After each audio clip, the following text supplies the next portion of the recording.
So the chapter that I have been learning about is with probability. So in this video, we are going to be going over 4 concepts in probability, including least square regression. Then we're going to, in the next problem, use least square regression and find the residuals within that. We're going to learn about probability and how to diagram that on a Venn diagram. And then we're going to do another probability problem, but we're going to work on the problem through a two-way table. So in this first example, we are given this formula here for determining the price of cars of a certain age. So the example says this: a used car dealership collected data on the selling prices of cars and their ages in years. Based on a sample of cars of the same model, the least squares regression line for predicting price in dollars from age in years is this problem here, or this formula here. So the first part of that problem asks, what does the slope of this line say about the relationship between the price and the age of the car? Now, first thing I would do is I would rewrite this to kind of formulate it on the simple linear equation slope of a line, which is y equals mx plus b. So in this problem, we know that the price is going to equal y. So y equals price. And then the slope is going to be slope. Or no. Let's do m of x is going to equal negative 1250 times the age. And then the y-intercept is going to be 18,500. So with all of this information, I would write it as price equals negative 1250 x plus 1850. Now, because of this, what does that mean the slope is? What it's saying is, as the years increase, we're going to notice a downward slope in the price of the car. So after 1 year, so let's say the price of the car is up here 1 year, but the next year it decreases, and as the years go, the car loses its value. It's a downward slope because it's a negative number, and as we enter in the age, it gets bigger.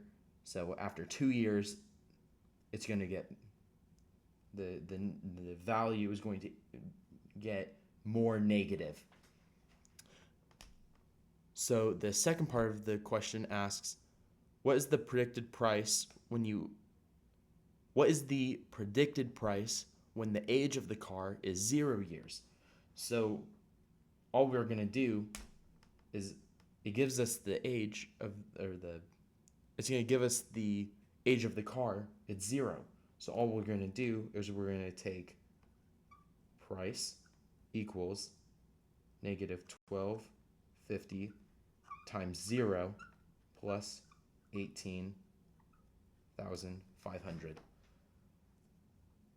So just take a second to find the answer to that little slope formula.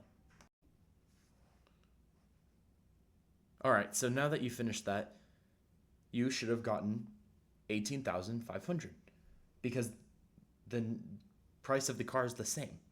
We don't change, there's no years changing it. So you would plug in 0 to your x, multiply that to negative 1250, which gets you 0, and then add 0 to 18,500, which gets you 18,500. Now, the next part of the problem asks, predict the price of the car that is 5 years old. So you would just do the exact same thing here. Instead of 0, you would enter in 5 as your value into x. So again, take a second, find out what your answer would be, and play the video when you're ready. Now that you're done solving that problem, let's walk through it real quickly. So you plug in 5 into x, and then what you'll do is you will multiply negative 1250 by 5, which will get you negative 6250 here. Then you will add that to the original value of the car, 18,500, which should give you a grand total of 12,250, which means after 5 years, the value of the car went down roughly $6,200.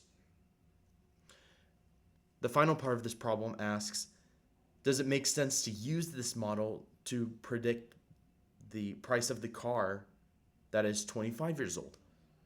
Now, let's see what that would look like. We're going to do the exact same thing, is plug in 25 into our x and then add it to 18,500. So you're going to take, I don't know, a calculator, whatever one you use. You're going to plug that in times 25. So these two numbers, it's going to get you negative 31 to plus 18,500. So it's already going to look off because it looks like after 25 years, the price of the car is going to be a negative number. So you're going to get negative 12,750 as your new price of the car. So that means after 25 years, a car is going to equal negative $12,750. That doesn't make any sense. So does it make sense to use this? No, because you can't have a negative value for the car. That's basically saying the dealership is going to give you $12,750 to take the car, which doesn't make any sense. So that is how you plug in your values into a regular slope form, and then how to interpret that based on what the question is asking you. So price would be your y value. The loss of value is your slope and the age, and then your main value of the car is 18,500. So now that we know how to understand the least square regression lines with the simple linear equation, now we need to associate that with residuals. Now, to understand what a residual is, we need to look at this scatter plot right here. The problem gives us a prompt saying fuel consumption, which equals y, of a car was recorded at various speeds, which equals x. Fuel consumption is measured in miles per gallon and speed is measured in miles per hour. Software output gives the least square regression line as this formula right here.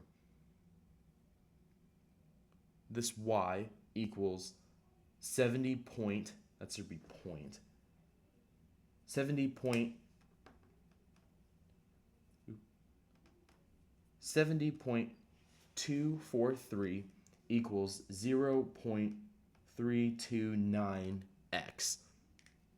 Then it gives us an observed data and residuals that are shown on the table, which is what I had charted here. So the question asks the first part of the question asks, make a scatter plot of the observations and draw the regression line in your plot. So this is, I've already created it, and this is what we get for our observed data.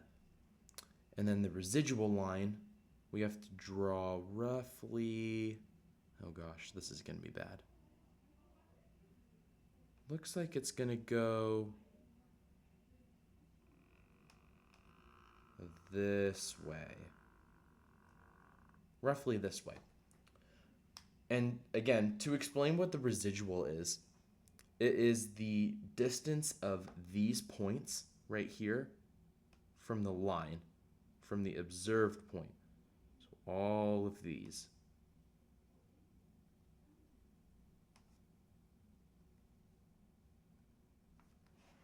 These lines are the residual.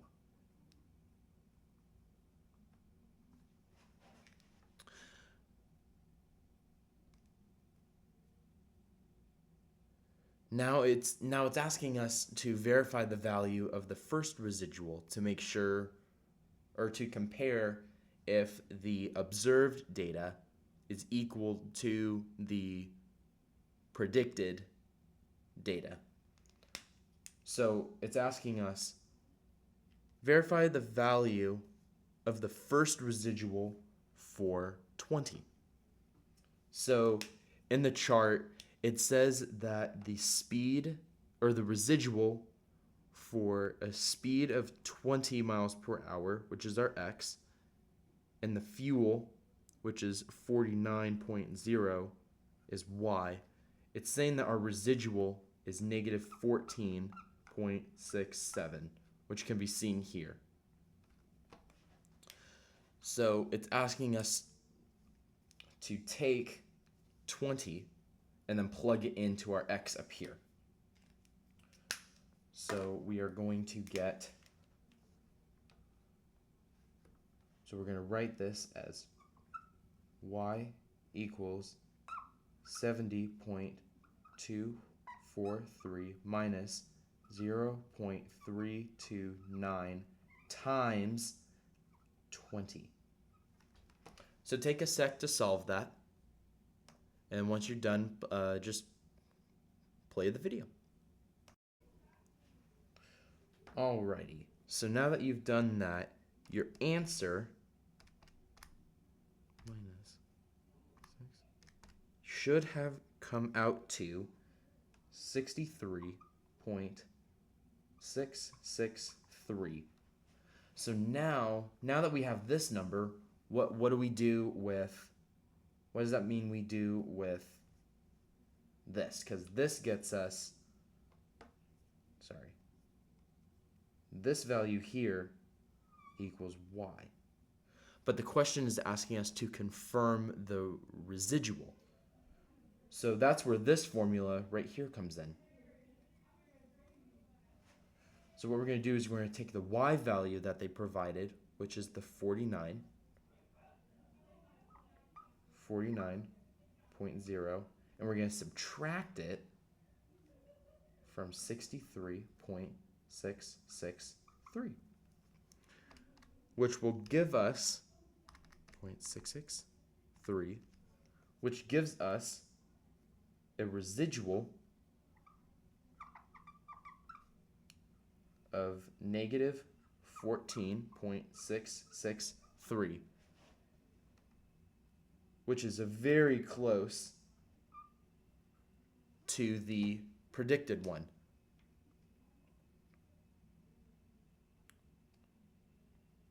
So I feel like this can go back to the second question, which asks us, would you use the regression line to predict y from x?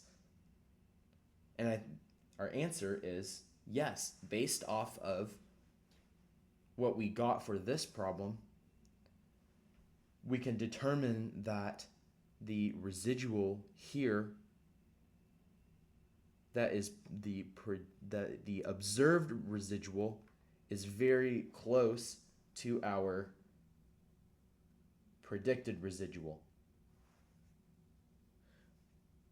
Now the final problem asks us, make a plot of the residuals against the values of x. So now it's asking us to take all the values that they have and plug them into a new predicted scatter plot. So I'm going to pause the video and write these all down for you so then you can solve it and draw your own scatter plot. Here are the values that the problem gave you. And here, let me actually write one more thing on here for you.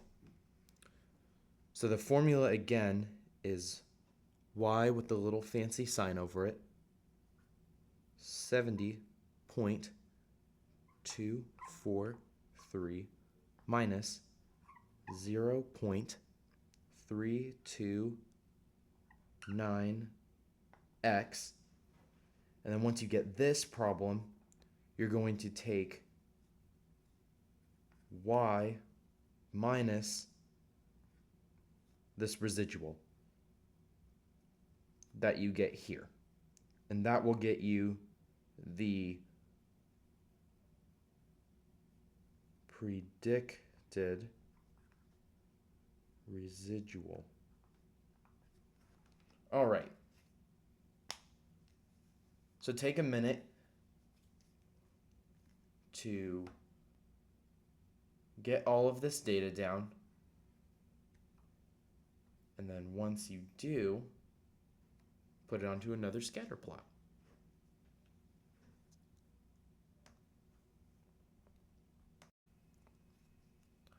All right, so we can see in the actual predicted values that our residuals are quite off by a bit.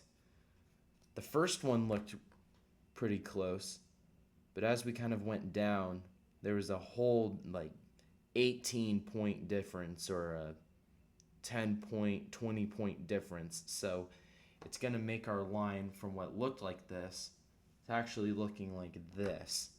So all 5 of these points are underneath our residual line, whereas these two are above our residual line. So we have all of this, all of this, all of this, and this goes down. So it's always going to look skewed as our predicted values, but the observed values will definitely be off from what we got here. All right, in this third problem, we are going to be looking at probability and how to sketch that onto a Venn diagram. So in this example, in the third example, we are told that a company retains a psychologist to assess whether job applicants are suited for assembly line work. The psychologist classifies applicants as one of A, well-suited, B, marginal, or C, not suited. The company is concerned that event D, that an employee leaves the company within a year of being hired. So then over the past 5 years, we are given probabilities that well-suited applicants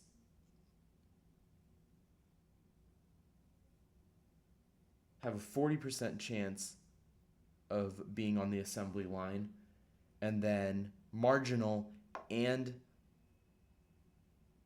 not suited applicants have a 30% chance of being suited for an assembly line work. So the first part of that says, sketch a Venn diagram of the events A, B, C, and D, and mark on them what the probabilities are.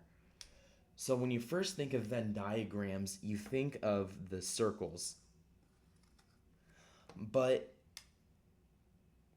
when you apply for, you think that there's going to be some that overlap. But let's think about the context of this problem. Is it possible to be well suited for the job and marginal at the job, or marginal at the job or not suited for the job? No, that's not possible. So the Venn diagram is actually going to be, here, let me use red, is going to be a square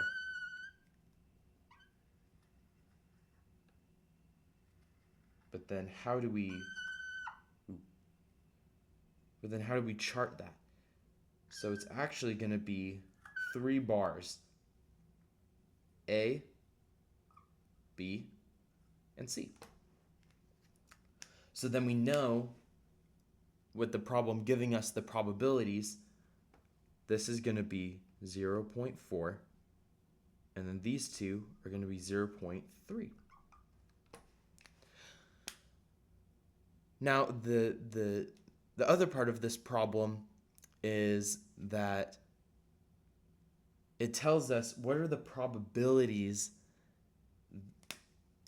that, what's the probability, here, let me do this one in black.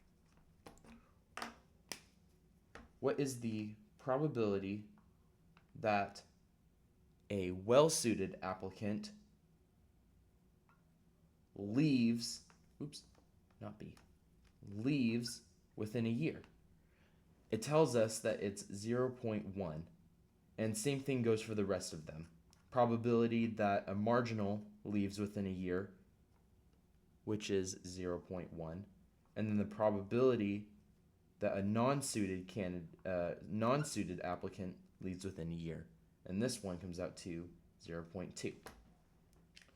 So because these can overlap, we can chart those down below here. This black box is the probability D, because A and D can happen at the same time. So we would chart that 0.1, 0.1. For B, we would also chart 0.1. And then for C, we would chart 0.2.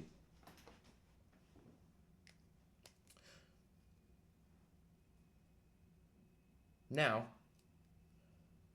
that we have that, the second part of the problem asks, what's the probability that an employee leaves within a year? Now we know that A has a probability of leaving. There's a 10% chance of them leaving. There's also a 10% chance for marginal employees leaving, and then a 20% chance of non-suited candidates leaving. So the probability of that is just adding all of these together. So your problem here, you can write it as the probability of A and D plus the probability of B and D plus the probability of C and D, which, in other words, is just adding 0.1, 0.1, and 0.2. And this answer will give you 0.4.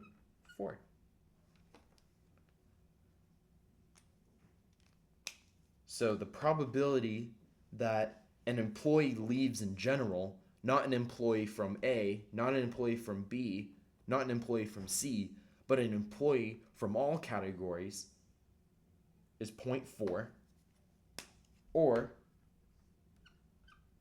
40%. All right, so the final example that we have here is another probability problem, but we're going to be looking at it through a two-way table. So in this example, we are given a chart of male and females with certain degrees from college. A meaning associates, B meaning bachelor's, M meaning master's, and D meaning doctorate. So the first part of the problem asks us, if you choose a degree at random, or choose a degree recipient at random, what is the probability that you choose a man? So what we're going to do is we're just going to be choosing a random, just randomly. We're talking about one entire row. So it's either going to be female or it's going to be male. So we're just looking at male, which means we're going to look at the total here, 1657. And all we're going to do is we're going to take 1657 and divide it by the total number of recipients in both male and female categories. So we're going to take 3990, which is going to get us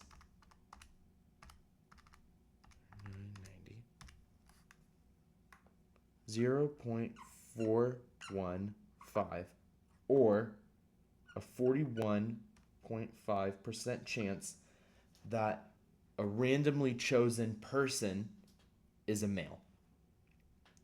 Now, the next part of this problem is, what is the probability that if we do choose a man, he's going to have a doctorate degree? So what we're going to do is, what I like to do is I go down, all right, so we want a male and a doctorate degree, and we're going to see where that meets, which means we're going to look at 90. But then we need to take the probability that it is a male with a doctorate and divide it by the total number again. So we're going to take 90 and divide it by 39, 90 again, which is going to equal 0.0225, or 2.25%.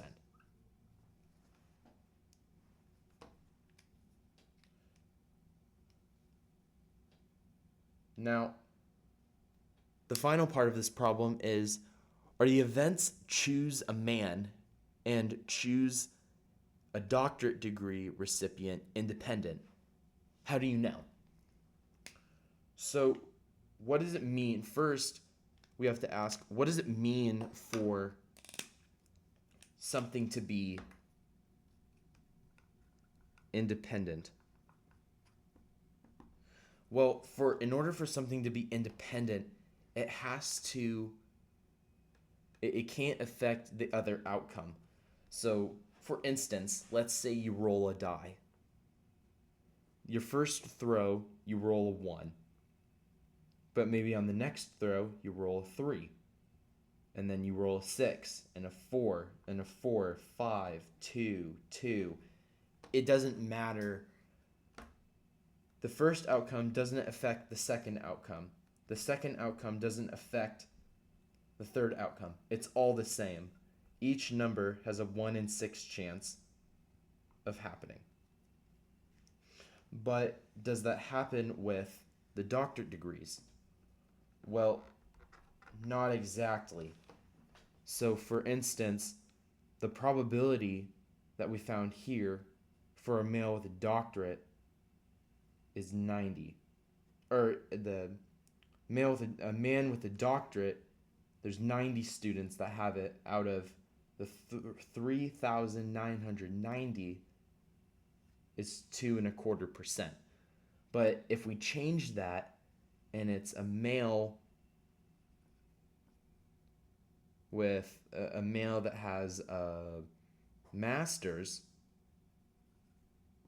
the probability is going to change quite a bit. So instead of this 0.0852 is the chance that a man is going to have a master's degree, which would equal 8.52%. All of the outcome of the degree and the sex of the person would have to all be the same in order for these conditional probabilities to be independent. So, summed up, is this independent? It is not. All right. So in this video, we learned quite a bit of things, including how to use a how to make a residual line using the usual slope-intercept form, a linear equation. Then we would take this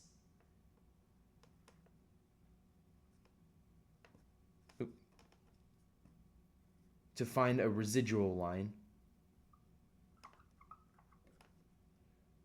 And then we also learned probability for a Venn diagram, whether it's like this or a rectangle, based on whether events can happen at the same time. And then we also learned how to use probability, whether it is like this, where it's just the probability of an outcome, or there's conditions. Probability given that another event happens. Thank you so much for watching, and I hope this video has helped you.